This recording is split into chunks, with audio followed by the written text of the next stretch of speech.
Hello అండి, అందరికీ నమస్కారం. Welcome back to our channel జున్ను బన్ను క్రియేషన్స్. ఈరోజు మన ఛానల్లో మీ అందరికీ చూపించబోతున్నాను తీపి బోండాలు. ఈ తీపి బోండాలు చిన్నప్పుడు మనం స్కూల్లో ఎక్కువగా తినేవాళ్ళం. ఇప్పుడు ఈ యొక్క తినుబండారం అనేది చాలా కనుమరుగైపోయింది. ఇలాంటి స్వీట్ బండారాన్ని మనము ఇప్పుడు మన ఇంట్లోనే చాలా ఈజీగా తయారు చేసుకోవచ్చు. ముందుగా స్టవ్ ఆన్ చేసి స్టవ్ మీద గిన్నె పెట్టి ఇందులో 2 కప్పుల వరకు బెల్లాన్ని తీసుకోండి.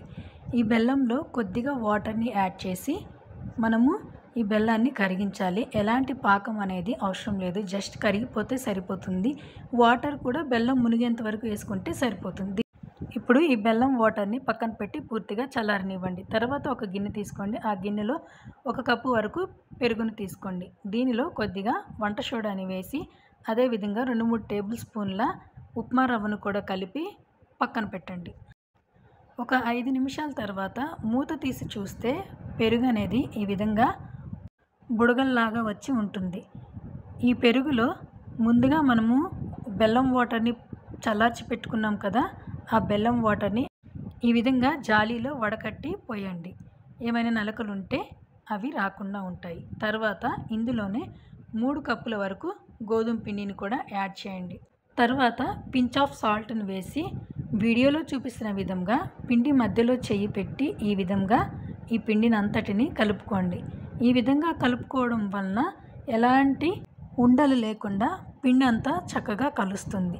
అవసరమైతే కొద్దిగా వాటర్ని కూడా యాడ్ చేసుకొని వీడియోలో చూపిస్తున్న విధంగా కలుపుకోండి. ఈ పిండిని ఒక 5 నిమిషాల పాటు బాగా బీట్ చేసి వీడియోలో చూపిస్తున్న విధంగా కన్సిస్టెన్సీని ఈ పద్ధతిలో కలుపుకోండి. కలుపుకున్న ఈ పిండిని ఒక అరగంట సేపు పక్కన పెట్టండి. ఒక అరగంట తర్వాత మూత తీసి మరలా ఈ పిండిని ఒక 2 నిమిషాల పాటు వీడియోలో చూపిస్తున్న విధంగా బాగా బీట్ చేయండి.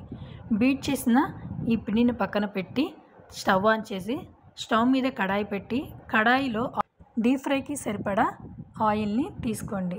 ఈ ఆయిల్ అనేది బాగా హీట్ అయిన తర్వాత వీడియోలో చూపిస్తున్నాను కదా, ఈ విధంగా బోండాలు మాదిరిగా వేసుకోండి. ఈ విధంగా బోండాలు మాదిరిగా వేసుకొని వీటిని మీడియం ఫ్లేమ్లోనే బాగా కాల్చుకోవాలి. ఈ విధంగా కాల్చుకున్నప్పుడు వీటి కలర్ అనేది ముదురు గోధుమ రంగులోనికి రావాలి. ఈ విధంగా ముదురు గోధుమ రంగులోనికి రాగానే ఈ బోండాలను ఒక సర్వింగ్ బౌల్లోకి తీసుకోండి. అంతే, మనకి ఎంతో ఇష్టమైన తీపి బొండాలు రెడీ అయిపోయాయి. చూసారు కదా, నచ్చింది కదా, చాలా ఈజీగా ఉందా? అయితే మీరు కూడా ట్రై చేసి మీ ఇంట్లో వాళ్ళందరికీ పెట్టి ఆహా అనిపించండి. Thank you for watching. Subscribe.